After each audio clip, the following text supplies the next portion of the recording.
Click. The sound is small, but it cracks through the cool air of the Galleria's VIP garage like a verdict. Steel bites into soft, thinned skin, and a thin line of red blooms around the cuff on Samuel Sterling's wrist. It stings, but the sting is nothing compared to the heat rising in his chest. The garage is a cathedral of money, polished concrete, soft, echoing lights, Bentleys and Porsches and Teslas lined up like showroom pieces. In the middle of all that quiet wealth stands a 75-year-old black man in a purple silk shirt, hands wrenched behind his back, treated like a thief in his own sanctuary. He feels the eyes before he sees them. To his left, a woman freezes beside a black SUV, one hand on a stroller. Lisa Carter. She pulls the stroller closer as if whatever Samuel has can spread. Her mouth tightens. She does not say a word. Farther back, a young man has already lifted his phone. Tyler Nguyen. Screen up. Recording.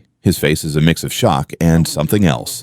That hurts even more. Recognition. This is not the first time he has seen a scene like this. Samuel does not shout. He does not beg. At 75, he has learned that some men feed on noise.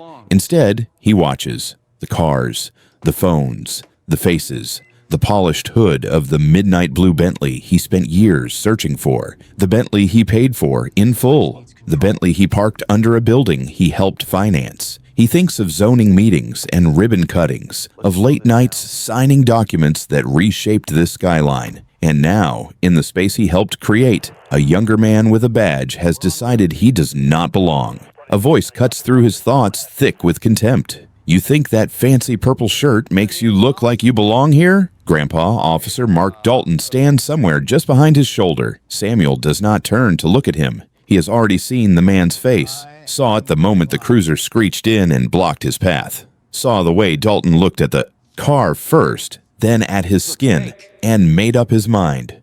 Your joyriding days are over, Grandpa. The words land heavy, meant to humiliate, to shrink him. Samuel feels the pressure of the cuffs, the pull in his aging shoulders as Dalton shoves him against the Bentley's gleaming fender. The pain spikes through his old surgery scar and then settles into a dull burn. He lifts his eyes and finds Tyler's for a brief second. The young man hesitates, then keeps recording. Good, Samuel thinks. Let the lens tell the part of the truth his voice will not be allowed to finish. For a heartbeat, the whole garage seems to hold its breath. The soft hum of ventilation, the tick of a cooling engine, a baby's muffled fuss from the stroller. Samuel asks the question silently, more to himself than to God. If a man can build half a city and still be dragged like this through his own garage, who is this system really protecting? He drops his gaze to his wrist. A bead of blood slides along the groove the metal has carved into his skin, then falls and vanishes against the dark shine of the Bentley's paint. Today is not the day I break, he tells himself. Today is the day they show the world who they really are. That morning had started with sunlight and jazz. On the 42nd floor of Galleria Residences, Samuel Sterling moves slowly through his stretches, joints complaining but obeying. A Coltrane record played low in the background. His penthouse was all glass and warm wood, the kind of place magazines like to photograph. To Samuel, it was simply the last stop in a long climb. His phone buzzed on the counter. "Morning, Mr. Sterling," came the assistant's voice when he picked up. "I emailed you the packet on the scholarship finalists." "The kids from Westview?" Samuel asked, reaching for his coffee. "The predominantly black high school on the south side." "Yes, sir. A couple of them wrote about you in their essays. How they grew up in your buildings." Samuel smiled, a tired private smile. "Tell them. The money is the easy part," he said. "The hard part is remembering who you are when the world keeps insisting you are something else." When he hung up, his eyes drifted to an old frame photo on the wall. A much younger Samuel in a cheap suit, hands cuffed behind his back, leaning against the hood of a patrol car in 1973. A traffic stop that turned into a lesson. The charges had vanished once a lawyer and a TV camera showed up, but the feeling of that day never had. He had made a promise then. He would not spend his life trying to burn the house down. He would own the land under it instead. He showered, dressed in the twilight purple silk that felt like armor more than fashion, and stood for a moment at the floor-to-ceiling window. The city stretched below him, dotted with buildings that existed because he had outworked, outthought, and outlasted people who said he would never sit at the table. At 75, he told himself the storms had passed. He had money, power, a son who ran the police department. He had earned a little peace. He picked up the keys to the 1965 Bentley from the bowl by the door. A drive to the coast, ocean air, windows down, a private ritual that reminded him he was still his own man. Downstairs in the lobby, Frank Lopez straightened up the moment he saw him. "Morning, Mr. Sterling. You heading out in the Blue Beauty again?" "Sun is out, Frank. Be a crime not to," Samuel said, signing the log out of habit. As the elevator doors closed, Frank called security on his earpiece without thinking. "Mr. Sterling is on his way down to P1. Make sure the gate is up." On P1, Bill Peters watched the elevator numbers blink down and smiled to himself. When the doors opened, he nodded. "Morning, Mr. Sterling." "Morning, Bill." "Try not to let anybody steal my car while I am gone," Samuel joked. "In this building, sir," Bill said, half serious. "We know who belongs." Samuel walked toward his Bentley with the easy assurance of a man at home. The idea that anyone could question his right to be here did not even flicker in his mind. That, he thought, was the point of making it, to finally stand in a place where you did not have to justify your presence every minute of every day. Across town, another man was convincing himself of something very different. Officer Mark Dalton had his arm slung over the steering wheel of Unit 12 as it rolled through a busy downtown corridor. The city made his skin itch. Too many people, too many languages on the shop signs, too many problems no one upstate would have tolerated for a second. Back home, he told his rookie partner, a place like this would have been cleaned up years ago. Back home where? Exactly, Captain America Evans asked, trying to make it a joke and failing. Dalton smirked. County where folks still know what respect looks like. You give a cop lip there, you learn quick. Evans glanced out the window. He was not new to the job, but he was new enough that the uniform still felt heavy on his shoulders. The academy, they had talked about de-escalation, cultural sensitivity, all the new buzzwords. Dalton talked about numbers, stops, arrests, being proactive. Radio crackle cut through the air. Unit 12, possible suspicious activity at Galleria Residence's parking structure. Caller reports an older black male in a classic vehicle loitering near the VIP level. Dalton straightened in his seat as if someone had just called his name at an awards ceremony. Copy that, dispatch. 12 en route, he said. Already hitting the lights. Evans blinked. Galleria. That is the tower with the hedge fund guys and tech folks, right? Dalton's grin widened. Exactly. Rich people get nervous, and command starts reading memos. You handle their complaints, they remember your name. You think this is anything more than some resident's grandpa waiting for his wife, Evans asked. Experience talking, kid, Dalton said. When you see an old black guy sitting in a six-figure classic car in a building like that, you do not wait. Around to ask for an autograph. You move. You control the situation before it controls you. He believed that. Deep down, he believed if he moved first, if he set the tone hard and fast, nobody in brass would ever second-guess him. Reports were clay. Supervisors read whatever story you put on paper, and internal affairs only cared if something exploded on the news. Real cops do not sit around letting the city walk all over them, he added. They act. And as long as you write it up right, the system has your back. Evans looked at him, then back at the windshield, where the glass towers of the Galleria were rising into view. At the same moment, several levels underground, Samuel Sterling slid behind the wheel of his Bentley and exhaled, feeling the leather cradle his back. Out there, the world was loud and complicated, and often cruel. In here, with his hands on the wood and chrome, he had restored piece by piece. He felt something like control. 2 men, 2 uniforms, one made of silk, one of navy polyester. One trusted that the law he had spent a lifetime respecting would recognize him.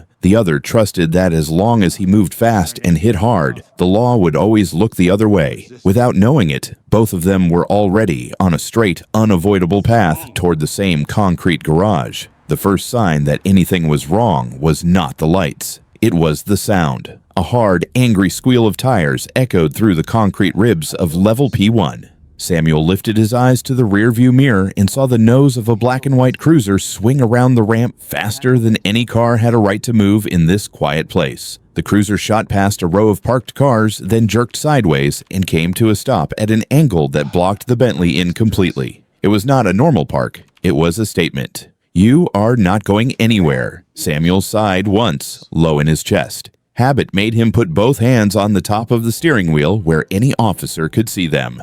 Old. Instincts did not die, no matter how high up the skyline you climbed. The driver's door flew open. Officer Mark Dalton unfolded himself from the seat with the swagger of a man stepping onto a stage. Broad shoulders, tight jaw, that rural haircut that looked like it had been done with a bowl and a grudge. His right hand rested casual on the butt of his holstered Glock, not gripping it, but close enough that you knew he was thinking about it. Behind him, the passenger door opened more slowly. Officer J. Evans stepped out, glanced around the garage, and then at the Bentley with a crease already forming between his brows. He did not reach for his gun. He just slid his hands over his belt, unsure where to put them.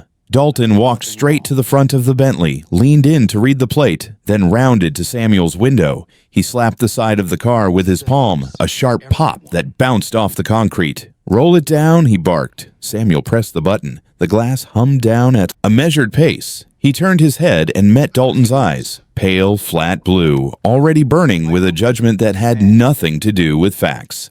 "This is a nice ride," Dalton said, sweeping his gaze over the walnut dash and cream leather. "Real nice." "She is," Samuel answered. His voice was steady, rich, without an edge of apology. Dalton's eyes landed on the purple silk shirt, then on Samuel's face, then back on the car. The math in his mind was visible. Black, old, classic Bentley, Galleria penthouse level. The equation refused to balance, so he decided the numbers were wrong. "License and registration," he said. "Now." "Of course." Samuel moved slowly, narrating his gestures like a man who had been taught the rules long ago. "My right hand is going to the glove box, officer. The registration is inside." Evans shifted behind Dalton. His voice was quiet. "He is doing everything by the book, Mark." Dalton ignored him.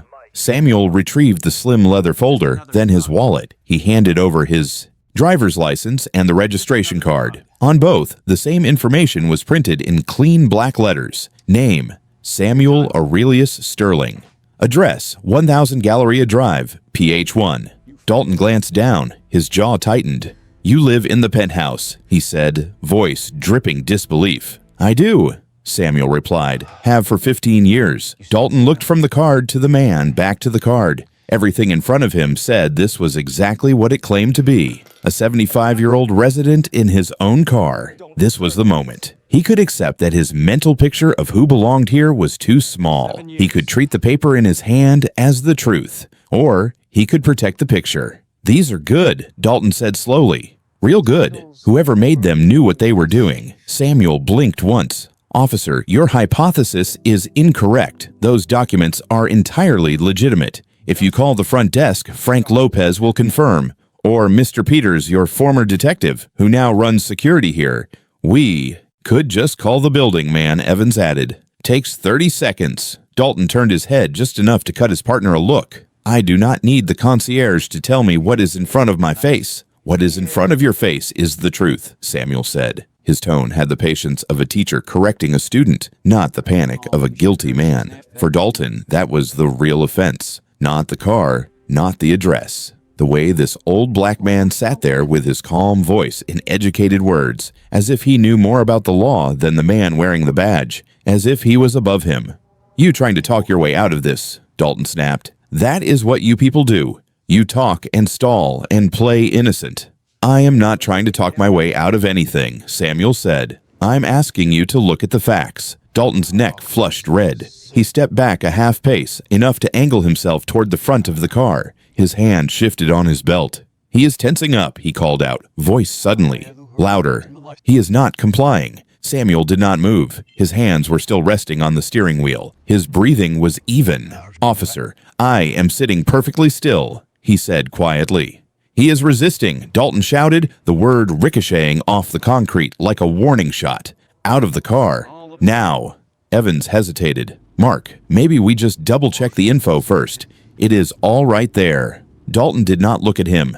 Step out of the vehicle, the officer repeated, voice low and dangerous. This is your last chance. Samuel felt the old fear rise, familiar as a scar. In another decade, in another parking lot, men like this had thrown him to the ground before he could say his own name. He thought of his shoulder, the one that still ached when it rained. He thought of the small phone in the young man's hand by the elevator, the cameras mounted in the garage, the record that was already being made. He had a choice. Raise his voice, argue every wrong assumption, yank his arm away when Dalton grabbed it. It would feel good for maybe 5 seconds. Then it would become the story Dalton wanted to tell. Or he could do something harder. He could give this man every inch of rope and trust that when the truth finally came due, it would not be Samuel hanging from it. Very well, Samuel said. I will comply. Under protest, he unbuckled his seatbelt and opened the heavy door. The cool air folded around him as he stepped out, standing tall, his back straight. Hands on the hood, Dalton barked. Samuel placed his palms on the smooth, midnight blue paint of his own car. The first cuff slammed onto his right wrist with almost loving force. Dalton ratcheted it down until metal bit into flesh. Then the second cuff closed on his left wrist with a hard final click that rang in the old man's bones. As the sound echoed through the garage, Samuel understood. This was more than one bad stop. This was the moment a line was crossed that could not be uncrossed, for Dalton, for the department, for everyone who would see what happened next. He looked down at the thin crescent of blood appearing beneath the steel and thought, not for the first time, that some days the only power you have is how you carry yourself while they think they are winning. The click of the cuffs had not stopped echoing when the first judgment arrived. Lisa Carter stood frozen 10 yards away, one hand clamped on the stroller handle. Her toddler squirmed, reaching for the shiny Bentley, but she yanked the stroller back a few inches. "See, baby," she murmured under her breath, eyes fixed on Samuel with a tight, uneasy stare. "I told you, this city, you just never know." She was not thinking about redlining or traffic stops from the 70s. She was thinking about the crime report she had skimmed on her phone that morning and the way her husband had told her to be careful in the garage. Old fears, new packaging. Tyler Nguyen already had his phone up. The red recording dot glowed in the corner of the screen as he tracked every move. Dalton's body blocking Samuel, the cuffs digging into dark, aging skin. Samuel's voice calm and precise. "Officer, I am complying. You have my identification." Tyler flinched when Dalton shoved Samuel against the Bentley. He could hear his own breath on the video. "In my world, you are just another thug," Dalton hissed. Tyler whispered one word that the mic barely caught. "Jesus." He thought about saying something, about stepping closer. But he saw Dalton's hand resting on the gun and saw his own mother's face in his mind. The way she always said, "Do not get in the middle when cops are involved. Film it. Stay alive." So he stayed where he was and made sure the frame was steady. A middle-aged white man in golf clothes came out of the elevator with a gym bag on his shoulder. He paused, taking in the scene. An elderly black man pinned against a $1 million car. 2 officers, a crying baby, a kid recording. He shook his head, clicked his tongue once, then kept walking. He did not bother to ask what was happening. He did not want the answer. By the time Dalton marched Samuel toward the cruiser, 3 phones were pointed at them. No one spoke up. The jury had already formed in their eyes. The back seat of the patrol car was hot and smelled of old sweat and cheap pine air freshener. Samuel twisted his shoulders, trying to find a position where the cuffs hurt a little less. Blood from his wrist smeared on the hard plastic bench. Up front, Dalton was riding his own wave. He looked at himself in the rearview mirror, jaw set, hero in his own story. "You see how that went, Evans," he said, slapping the steering wheel lightly. "That is how you handle it. You show them day one that you are not here to play. These people only understand force." Evans glanced back through the mesh. Samuel sat upright, breathing slow, eyes steady. No wild thrashing, no threats. Just quiet dignity and a rim of red where steel met skin. "He is 75, Mark," Evans said, voice low. He gave you his ID. His address matched the registration. Evans heard the tremor in his own words and hated it. "You are not paid to psychoanalyze their feelings," Dalton snapped. "You are paid to survive your shift and keep rich folks feeling safe." He tensed up. He argued, "That is resisting. We write it that way. It is that way."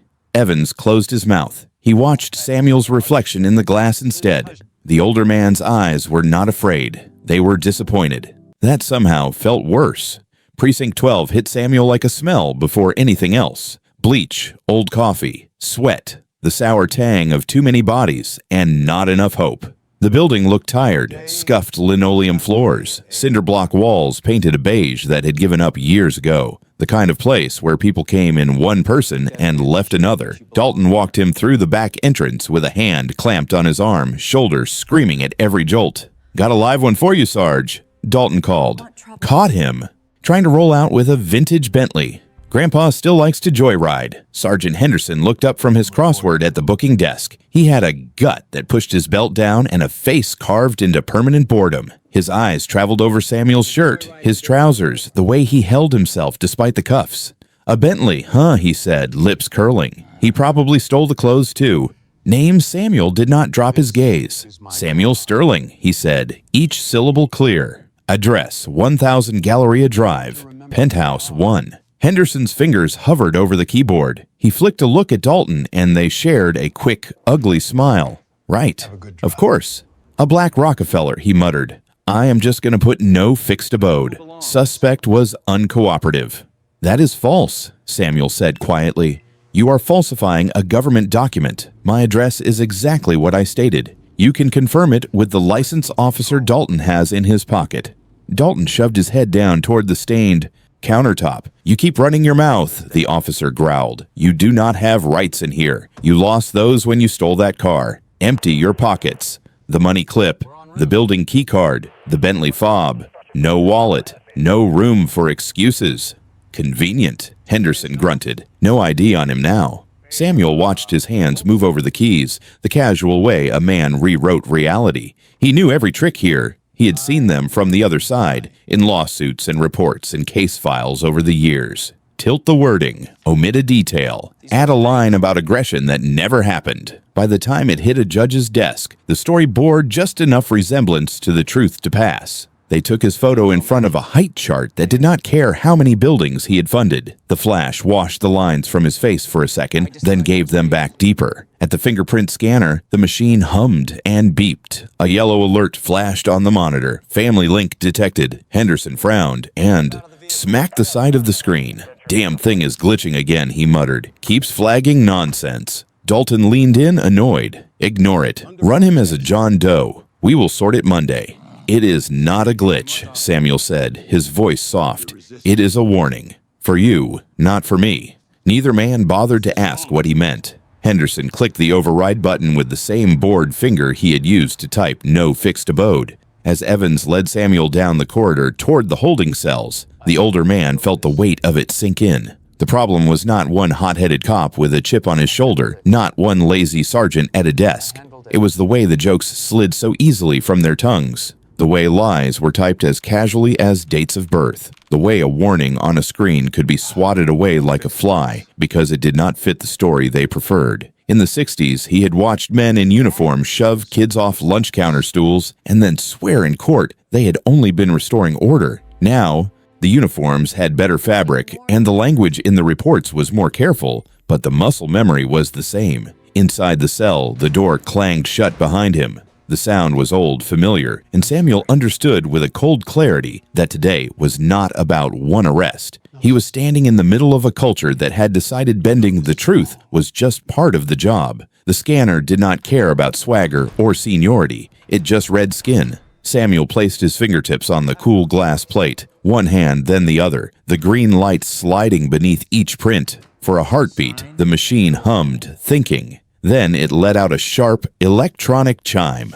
On Henderson's monitor, a yellow box pulsed into life. Family link detected. Henderson squinted, leaned closer, then groaned. "Oh, come on," he muttered. "Not this again." Dalton, who was leaning on the counter like a man clocking out after a good workout, glanced over. "What is it now?" "Some genius at City Hall," Henderson said, jabbing. "The screen with a stubby finger set this thing up so it flags when we print somebody who is related to a city employee, supposed to avoid conflict of interest. It has been glitching all week. Last night, it tried to tell me some drunk in detox was the mayor's cousin."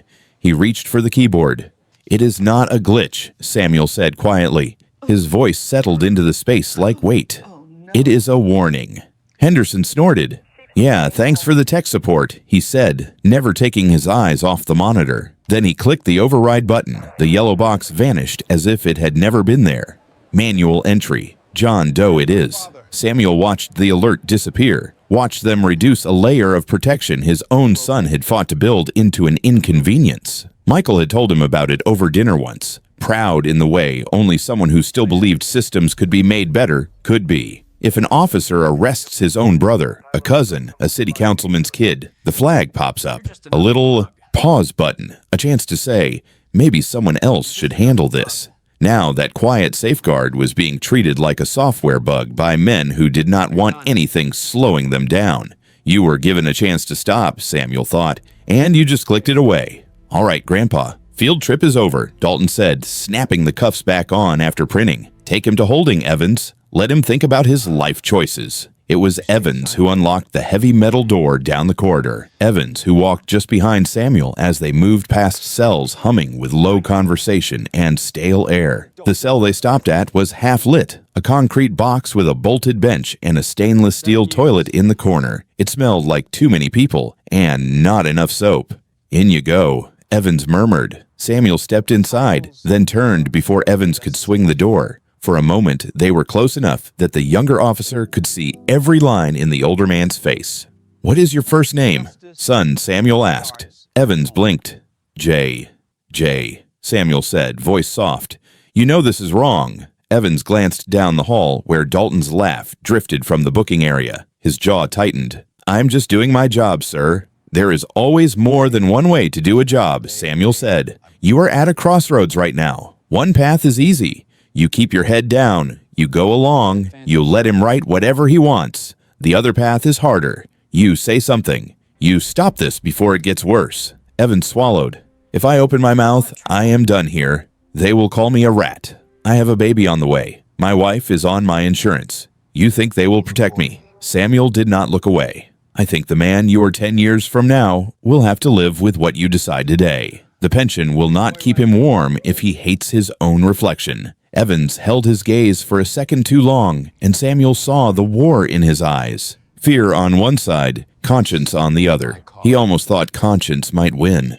Then Evans stepped back. I'm sorry, he said, and slammed the door. The bang of metal echoed around the cinder block like a judge's gavel. When the footsteps faded, silence rushed in. It was not an empty silence. It was full of the clack of keyboards in the other room. The low murmur of phones, the humming truth that a machine was grinding on and did not care whose bones it wore down. Samuel sat on the bench. Cold seeped through his trousers. His shoulder throbbed where Dalton had wrenched it. He clasped his hands together, cuffs biting, and closed his eyes. He had enough money to make this go away, enough lawyers to flood a courthouse, enough connections to turn this whole place upside down, if all he wanted was to get out. A key rasped in the lock sometime later. A different officer, one Samuel had not seen yet, jerked his chin. On your feet. Lieutenant wants a word. The interrogation room lived up to every TV show that had ever used one. Windowless. A single table bolted to the floor. 2 chairs. A dark pane of mirrored glass that everyone pretended was not a mirror. Waiting at the table was a man in a shirt and tie. No jacket, sleeves rolled neatly to the elbow. Late 40s thinning hair, eyes that had seen a lot and learned to show nothing. Lieutenant Gary Corian. Mr. Sterling, Corian said, standing just enough to be polite before sinking back down. Please, have a seat. Samuel took the chair opposite him. His cuffs had been moved to the front now, a gesture that was meant to feel like kindness. I want to start by saying, I am sorry you are in this situation, Corian said. His voice was smooth, almost gentle. I have read Officer Dalton's preliminary report. Grand theft auto of a high-value vehicle, possession of forged documents, resisting arrest. He said the words like items on a grocery list, not accusations that could erase a man's life. You have quite the file here, he continued, tapping a manila folder. But I also see a 75-year-old man in front of me. I do not think you are some career criminal. I think maybe you made a bad choice. You saw the keys. Maybe you thought you could take the car for a little spin. Who has not been tempted? Samuel watched him the way he used to watch adversaries across a negotiation table. Measured, patient, looking for the real play under the words. "Here is what I am prepared to do," Corian said at last. He slid a single sheet of paper out of the folder and turned it around. "A plea agreement. We downgrade all this to unauthorized use of a motor vehicle, a misdemeanor. You plead guilty, pay a $500 fine, and go home today. No jail, no felony record. We all get to put this unpleasant afternoon behind us." He leaned back, folding his hands. A benevolent school principal offering detention instead of expulsion. "You are saying," Samuel replied slowly, "that if I admit to a crime I did not commit, you will generously allow me to escape the consequences of false charges your officer invented." Corian's smile did not quite reach his eyes. "I am saying the system is not perfect. This is a busy city. Mistakes get made. This is a way for everyone to save face, for you to avoid a trial at your age, for my officer not to have his career destroyed over one bad call." There it was. The truth, wrapped in polite phrasing. "Help us bury this, and we will open the door." Samuel looked down at the paper. Black ink, empty line for a signature. It would be so simple. One stroke of a pen, and he could sleep in his own bed tonight, shower in his own bathroom, be back in his purple shirt in the morning. He thought of the scholarship applications waiting in his inbox. The kids who wrote about being stopped in their own neighborhoods because their hoodies were the wrong color. The fathers who took the long way home to avoid certain streets. The mothers teaching their sons exactly how to put their hands on a steering wheel and say yes, sir, in a tone that might keep them alive. How many of them had sat in rooms like this with men like Corian sliding papers across tables saying, "Just sign this. We can all move on." If he signed, it would not just be his name on that line. It would be every one of theirs. A tacit agreement that this was fine. This was normal. This was how things worked. He lifted his eyes. "Lieutenant," he said, "you are not asking me to resolve a misunderstanding. You are asking me to help you cover up your officer's crime." The air in the room thickened. Corian's jaw twitched. "That is a very strong accusation," he said. "It is a very accurate one," Samuel replied. "Your officer lied about probable cause. He assaulted me. Your sergeant falsified my address. Your department ignored a system alert designed to prevent exactly this kind of abuse. And now you want my signature to make it all neat for your statistics. You understand the risk you are taking," Corian said, the softness gone from his tone. "The DA will not be this generous. A jury may not be sympathetic. You could die before you clear your name." "I am 75, Samuel said. "I have outlived men who wore hoods and men who wore badges.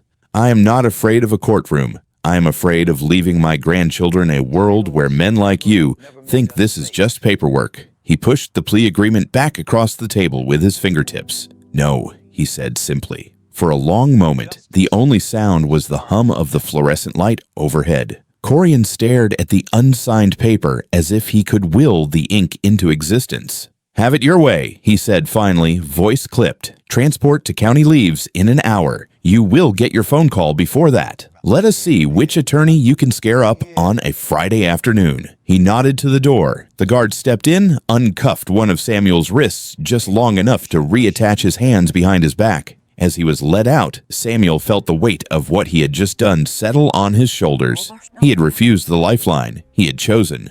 The long, hard fight over the quick, dirty exit. In the hallway, the walls seemed to lean in. Somewhere far away, a radio crackled. A copier spat out paper. A clerk laughed at a joke that had nothing to do with any of this. The machine kept turning, indifferent. Samuel let out a slow breath. He was tired. His shoulder hurt. His wrists burned. For the first time that day, a sliver of doubt jabbed at him. Maybe this time, the system will swallow you whole. The doubt whispered, maybe there will be no cameras, no outrage, no justice, just you and a cell and a story nobody believes. He straightened his back against the pull of the cuffs. If that is the price, he thought, then that is the price. He had spent his life building things that lasted. Buildings, companies, scholarships. Today, in this ugly hallway, he had chosen to build something else. A line in the sand that said, no more. He did not know yet that his one refusal in that cramped room would shake an entire department, Right now, all he knew was that he had picked the harder road on purpose and that the door ahead was swinging open to a future that might include a jail cell. He walked toward it anyway. The phone was a metal box bolted to a chipped cinder block wall, the kind of relic that smelled like sweat and old cigarettes. The receiver was heavy in Samuel's cuffed hands, the cord twisted from years of desperate fingers. Dalton lounged 3 feet away, arms folded, shoulder on the filing cabinet like he was watching a sitcom. "All right, Grandpa," he said. "One call. Make it count. Better hope your public defender answers on a Friday." Samuel didn't answer. He just lifted the receiver, pressed it to his ear, and started dialing. Not the slow, uncertain pecking of someone trying to remember a number. Muscle memory. 10 digits, clean and precise. Dalton smirked. "Who we calling?"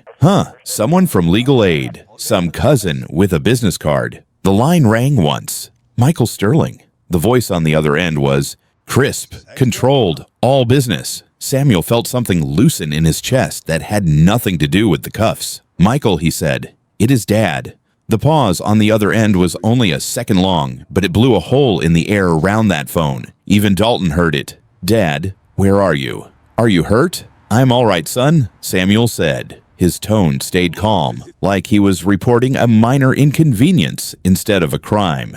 "I am at the 12th precinct. There has been a misunderstanding involving my car and a very overconfident officer named Dalton." On the line, a chair scraped back. Paper rustled. The temperature in Michael's voice dropped 10 degrees.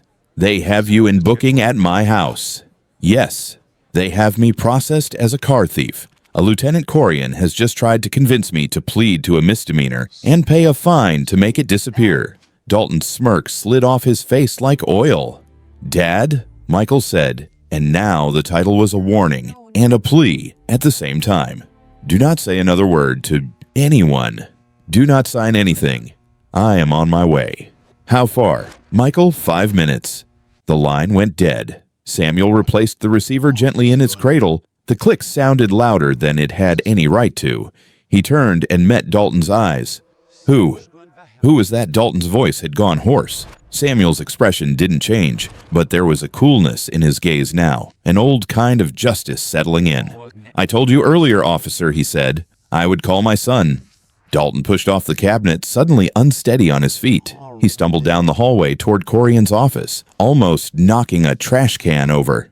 "Lieutenant, we have a problem. A big one." Corian was behind his desk, sleeves rolled up, irritation still lingering from the failed plea. "What now did he call the Pope worse?" Dalton said. "His son. He called his son. His name is Michael Sterling." So he jabbed a finger at the booking sheet. "Half the city's named Sterling." He stopped mid-sentence. The name on the paper finally. Registered. Samuel Aurelius Sterling. Something old and uncomfortable stirred in his memory. News articles, groundbreakings, speeches. Corian's eyes slid to the framed photo on his wall without meaning to. A handshake with a tall black man in a tailored suit, standing beside a mayor and a police chief under a banner that read, "Sterling Family Foundation Community Justice Initiative." His stomach dropped. "No," he whispered. "No, that does not mean." He yanked his keyboard closer, fingers suddenly clumsy as he logged into the internal employee database, the one Henderson had been too lazy to check. He typed in Samuel's name, hit enter. The profile popped up with the city seal in the corner. Samuel Aurelius Sterling. Emergency contact, Michael Sterling. Relationship son. Position chief of police, Metro Department. Every drop of color leached from Corian's face. "Oh my God," he breathed. "I told you," Dalton said, voice cracking. "Get him out of that cell," Corian snapped, panic, shredding his composure. "Now, get those cuffs off. Get him coffee, a doctor, I don't care. Move." The radio at the front desk crackled violently to life before Dalton could move. Dispatch's voice came through high and tight. "All units at the 12th, be advised. Chief Sterling is en route to station code 3. Repeat code 3. He has ordered a full lockdown. No one in or out until further notice." The room went still. Lockdowns happened for bomb threats. Active shooters. Officer down. Not for one 75-year-old man in a silk shirt. Not unless that man was something more than a suspect. Dalton felt his knees weaken. "We can fix this," he babbled. "We can unfile the report. Say it was a misunderstanding. Say we brought him in for questioning and let him go. Henderson wiped the screen. Override the booking. Henderson was already sweating through his uniform. You can't just erase prints and video, he muttered. The system backs everything up. Body cams auto-uploaded 10 minutes ago. It's all sitting on the server. Then write an addendum, Corian barked. Say it was a voluntary interview. Get ahead of it. We are not going down over one bad arrest. Bad arrest, Dalton whispered. Until that moment, he had believed he was bulletproof. Do the stop. Control the story. The system will back you. It was how he had been trained, on back roads and at old kitchen tables. Now the system was turning to look at him, and he realized it had teeth. Out front, the deep wail of a siren cut through the ordinary city noise, not the stuttering scream of a patrol unit. The low, steady howl of the chief's unmarked command SUV, rarely used, never ignored. Every head in the bullpen swiveled toward the glass doors as the black vehicle slid half onto the curb, engine still rumbling. Michael Sterling stepped out before it had even fully stopped. No uniform, dark suit, white shirt, tie yanked slightly loose like he hadn't taken time to fix it. He was tall, broad-shouldered, carrying the physical memory of a college linebacker. But it was not his build that froze the room. It was his face. Usually there was an easy steadiness to him, a calm that made young officers straighten their spines and old ones unclench. Today, his features were carved out of something harder. His eyes, so like Samuel's, were dark stones sweeping the room.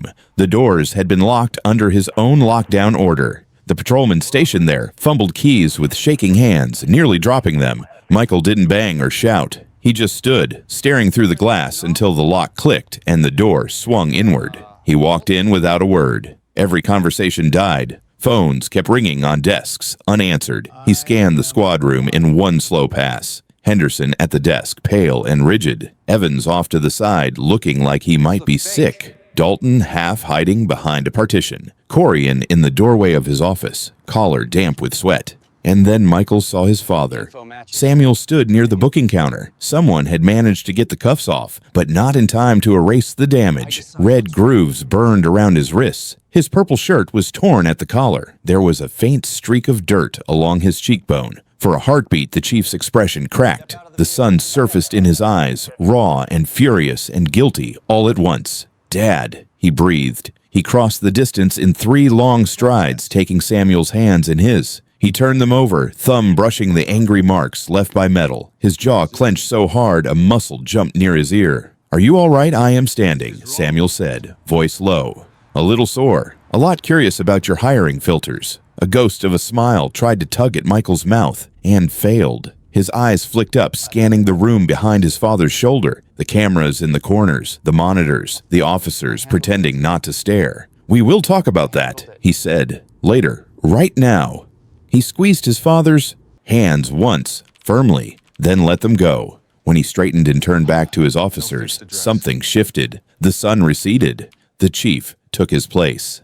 "Sergeant Henderson," he called, voice carrying like a bell in the stunned quiet. "Yes, sir. You were on the desk when my father was brought in. You will pull the full unedited booking footage, the audio logs, and every second of body camera video from Officers Dalton and Evans, and put it on the main monitors. Now." "Sir, maybe we should handle this in my office, privately," Corian cut in, desperate. "There has been a misunderstanding, and—" "The misunderstanding," Michael said without looking at him, "is that you think this can be handled privately. My father was humiliated in public.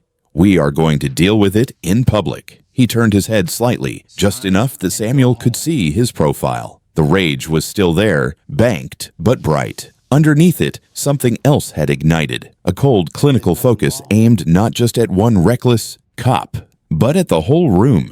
Samuel exhaled slowly. He had hoped Michael would come. He hadn't known which version would walk through those doors. The politician, the protector, the company man. Now he saw the answer. His son was not just here to rescue him.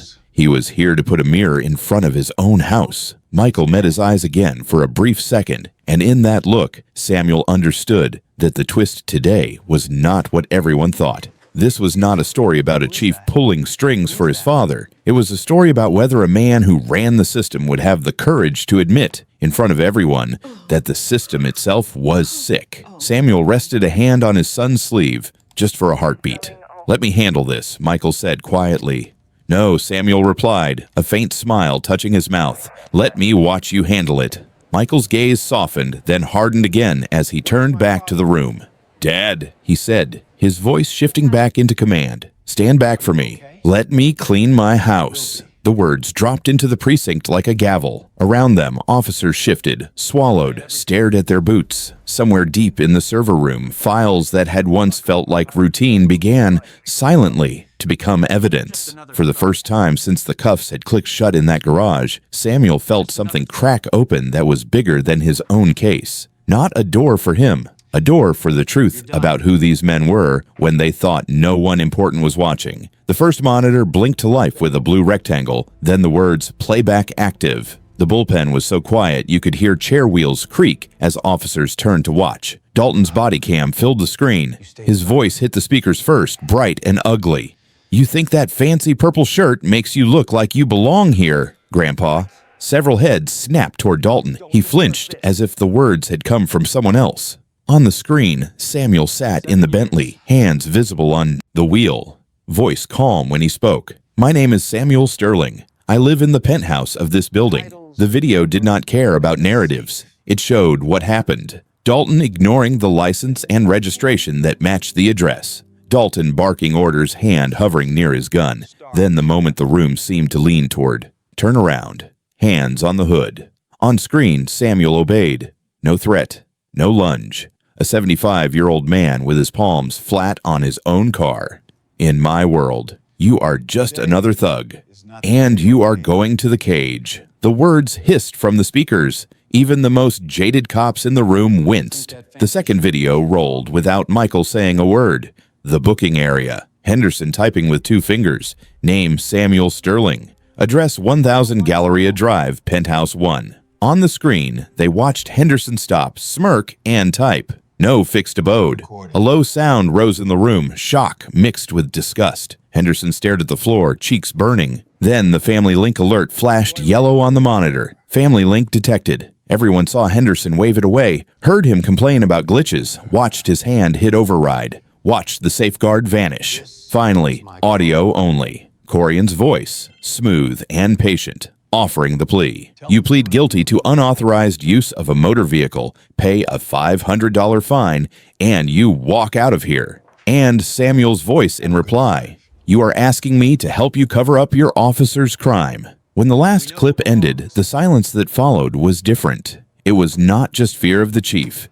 It was the sick realization of what had been hiding in their own house. Michael stood in the center of the room, hands at his sides. "Officer Dalton," he said, "you like to talk about your world. In your world, you see a black man in a classic car, and you decide that is a crime. You ignore identification. You ignore proof of ownership. You fabricate resistance that never happened. You crush a 75-year-old man's shoulder and whisper that he is a thug." He took a step closer. "That is not policing. That is racism with a badge and a gun."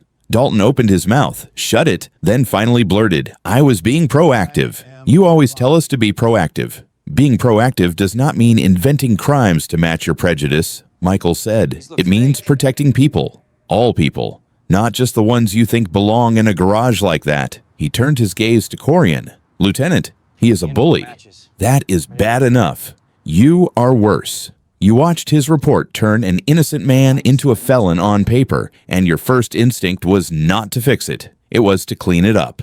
You tried to push a plea on a victim to keep your numbers pretty. You had a chance to act like a leader, and you chose to act like a fixer." Corian's lips trembled.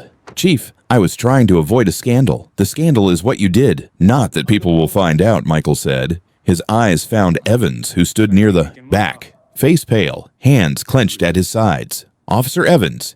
"Yes, sir." "You watched it happen. You saw a man in cuffs whose ID matched his car, his address, everything. You knew this was wrong. You said nothing. You did nothing." Evans swallowed hard. "I was scared. He is my training officer. If I had spoken up, my career would have been over." Michael's voice softened, but only a little. "We are all scared sometimes. Courage is not a lack of fear. It is doing the right thing while you are afraid. You failed that test today." Evans flinched, but Michael continued, "You are young, and you still have a chance to decide who you want to be. You are suspended, effective immediately. You will give a full and honest statement to Internal Affairs. Then you will go home and decide if you have the spine to wear this uniform again." Evans nodded, eyes wet, hope and shame fighting on his face. Michael straightened. "Sergeant Henderson." Henderson jolted. "Yes, Chief. Bring me their badges." The room tensed. This was a ritual they all knew, but almost none had seen done in public. Henderson walked first to Corian. The lieutenant's hands shook as he unpinned his shield. He hesitated, then dropped it into Henderson's palm without meeting his eyes. Then Henderson turned to Dalton. Dalton's hand flew to his chest. "No. Come on, Sarge. Do not do this." Henderson looked at him, something like old anger in his eyes. "Give it up, Mark." He reached out and tore the badge from Dalton's shirt. The pins ripped through the fabric with a small, ugly sound. Henderson carried both shields back to Michael and placed them in his open hand. Metal on skin, heavy for their size. Michael walked up to Dalton. He held the badge where Dalton could see it. "You do not deserve to wear this," he said. Then he opened his fingers. The badge hit the linoleum with a sharp clatter that echoed through the bullpen. He walked to Corian and did the same. "You do not deserve this either." 2 badges lay on the floor. Between them, dull against the scuffed tile. Years of claimed honor turned into scrap. Michael raised his voice. "Internal Affairs." 2 plainclothes detectives stepped forward from a doorway, faces expressionless. "Take former Officer Mark Dalton and former Lieutenant Gary Corian into custody," Michael said. "Charges to include assault on a senior citizen, civil rights violations under color of law, coercion, conspiracy to obstruct justice. Notify the United States Attorney's Office. I want federal eyes on every second of what we saw today. No deals." The detectives moved in. Dalton actually tried to pull away when they reached for his wrists.